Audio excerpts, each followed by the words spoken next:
Saudara-saudari terkasih dalam Tuhan Yesus Kristus, semoga kita semua dalam keadaan sehat bersama keluarga. Saat ini marilah kita mendengarkan bacaan kitab suci dan renungan harian Kamis 13 Agustus tahun 2020. Bacaan pertama. Bacaan dari nubuat Yehezkiel. Tuhan bersabda kepadaku, "Hai anak manusia, engkau tinggal di tengah-tengah kaum pemberontak. Mereka mempunyai mata tetapi tidak melihat. Mereka mempunyai telinga tetapi tidak mendengar, sebab mereka itu kaum pemberontak. Maka engkau, hai anak manusia, siapkanlah bagimu barang-barang seperti seorang buangan, dan berjalanlah seperti orang buangan di hadapan mereka pada siang hari. Berangkatlah dari tempatmu sekarang ini ke tempat lain, seperti seorang buangan di depan mata mereka. Barangkali mereka akan insaf bahwa mereka adalah kaum pemberontak. Bawalah barang-barangmu itu keluar seperti barang-barang seorang buangan pada siang hari di depan mata mereka. Dan engkau sendiri harus keluar pada malam hari di depan mata mereka, seperti seseorang yang harus keluar dan pergi ke pembuangan. Di depan mata mereka, buatlah sebuah lubang dan keluarlah dari situ. Di depan mata mereka, taruhlah barang-barangmu di atas bahumu, dan bawalah itu keluar pada malam gelap. Engkau harus menutupi mukamu, sehingga engkau tidak melihat tanah. Sebab aku membuat engkau menjadi lambang bagi kaum Israel. Lalu kulakukan seperti diperintahkan kepadaku. Aku membawa pada siang hari barang-barang seperti perlengkapan seorang buangan, dan pada malam hari aku membuat lobang di tembok dengan tanganku. Pada malam gelap aku keluar dan di hadapan mata mereka aku menaruh barang-barangku ke atas bahuku. Keesokan harinya turunlah sabda Tuhan kepadaku, "Hai anak manusia, bukankah kaum Israel, kaum pemberontak itu bertanya kepadamu, apakah yang kau lakukan ini? Katakanlah kepada mereka, beginilah sabda Tuhan Allah, ucapan ilahi ini mengenai Raja di Yerusalem dan seluruh kaum Israel yang tinggal di sana. Katakanlah, aku menjadi lambang bagimu. Seperti yang kulakukan ini, begitulah akan berlaku bagi mereka. Sebagai orang buangan mereka akan pergi ke pembuangan. Dan raja mereka akan menaruh barang-barangnya ke atas bahunya pada malam gelap dan akan pergi keluar. Orang akan membuat sebuah lubang di tembok supaya baginya ada jalan keluar. Ia akan menutupi mukanya supaya ia tidak melihat tanah itu." Demikianlah sabda Tuhan. Syukur kepada Allah. Bacaan Injil. Inilah Injil Yesus Kristus menurut Matius. Dimuliakanlah Tuhan. Sekali peristiwa, datanglah Petrus kepada Yesus dan berkata, "Tuhan, sampai berapa kali aku harus mengampuni saudaraku jika ia berbuat dosa terhadapku? Sampai 7 kalikah?" Yesus menjawab, "Bukan hanya sampai 7 kali, melainkan sampai 70 kali 7 kali. Sebab hal kerajaan surga itu seumpama seorang raja yang hendak mengadakan perhitungan dengan hamba-hambanya. Setelah ia mulai mengadakan perhitungan, dihadapkanlah kepadanya seorang yang berhutang 10.000 talenta. Tetapi karena orang itu tidak mampu melunasi hutangnya, raja lalu memerintahkan supaya ia beserta anak istri dan segala miliknya dijual untuk membayar hutangnya. Maka bersujudlah hamba itu dan menyembah dia, katanya, "Sabarlah dahulu, segala hutangku akan kulunasi." Tergeraklah hati raja oleh belas kasih akan hamba itu, sehingga hamba itu dibebaskannya, dan hutangnya pun dihapusnya. Tetapi ketika hamba itu keluar, ia bertemu dengan seorang hamba lain yang berhutang 100 dinar kepadanya. Kawan itu segera ditangkap dan dicekik, katanya, "Bayarlah hutangmu." Maka sujudlah kawan itu dan minta kepadanya, "Sabarlah dahulu, hutangku itu akan kulunasi." Tetapi ia menolak dan menyerahkan kawannya ke dalam penjara sampai semua hutangnya ia lunasi. Melihat itu, kawan-kawannya yang lain sangat sedih, lalu menyampaikan segala yang terjadi kepada tuan mereka.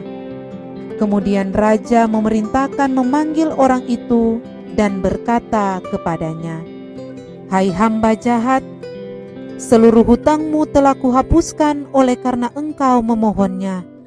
Bukankah engkau pun harus mengasihani kawanmu, seperti aku telah mengasihani engkau?" Maka marahlah tuannya dan menyerahkan dia kepada algojo-algojo sampai ia melunasi seluruh hutangnya. Demikianlah pula Bapakku di surga akan berbuat terhadapmu, jika kalian tidak mengampuni saudaramu dengan segenap hati. Setelah Yesus selesai dengan pengajarannya, berangkatlah ia dari Galilea dan tiba di daerah Yudea di seberang sungai Yordan. Demikianlah Injil Tuhan. Terpujilah Kristus. Saudara-saudari terkasih, renungan kita di saat ini diberi judul Hal Mengampuni. Pengampunan adalah sebuah kata yang mudah sekali diucapkan, namun tak mudah dilakukan. Dalam istilah hukum kata, pengampunan berarti melepaskan seseorang dari suatu kewajiban. Sedangkan dalam konteks keuangan, pengampunan bisa diartikan sebuah gagasan mengenai pembatalan hutang.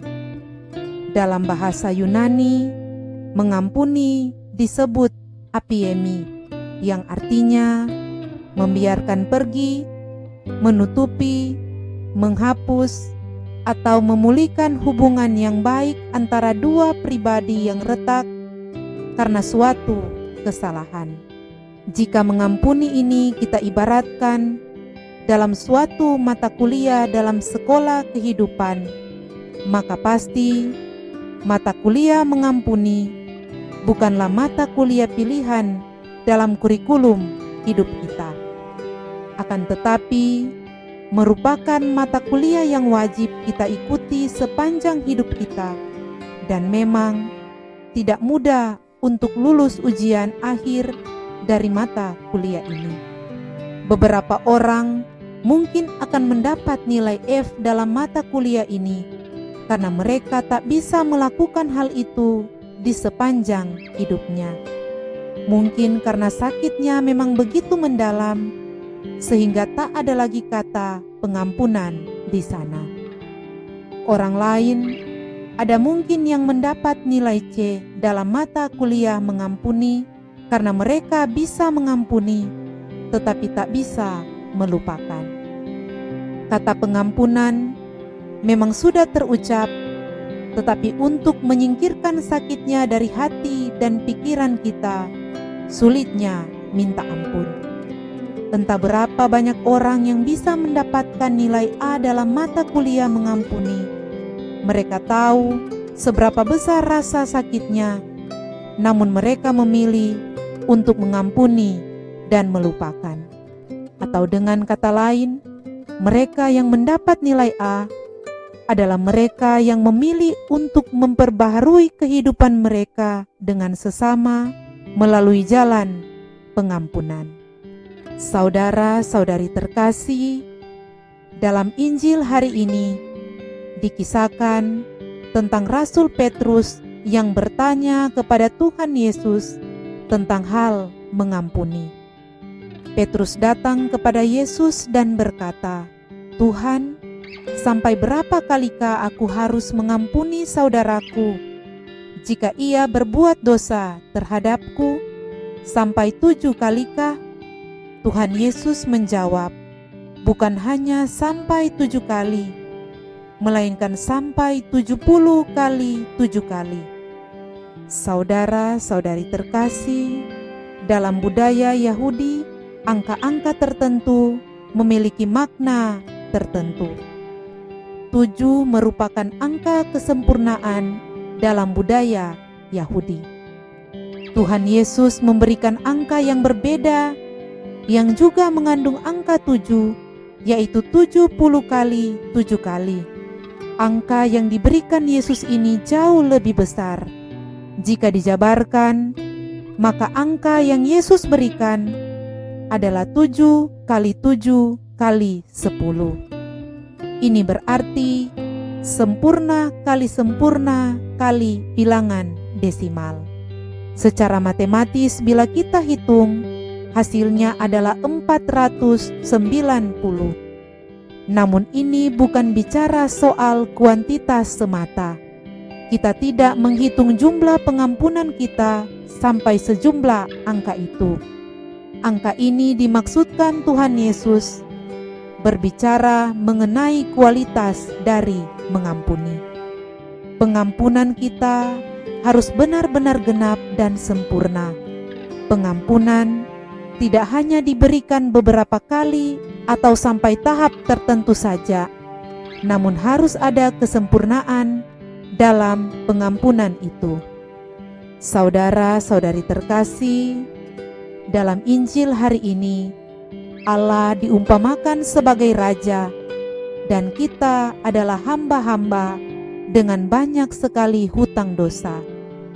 Oleh karena belas kasihan-Nya, kita diampuni dan dibebaskan dari hukuman dosa. Lewat Injil hari ini, Tuhan mau kita meneladani kasih-Nya dengan memberikan pengampunan kepada mereka yang bersalah kepada kita. Tuhan akan menjadi murka apabila kita tidak mau melepaskan pengampunan untuk orang lain. Ingatlah bahwa besarnya pengampunan yang kita berikan kepada orang lain tidaklah lebih besar dari pengampunan yang telah diberikan Allah kepada kita. Oleh karena itu, marilah melalui pertolongan Roh Kudus kita belajar untuk saling mengampuni. Semoga demikian. Amin.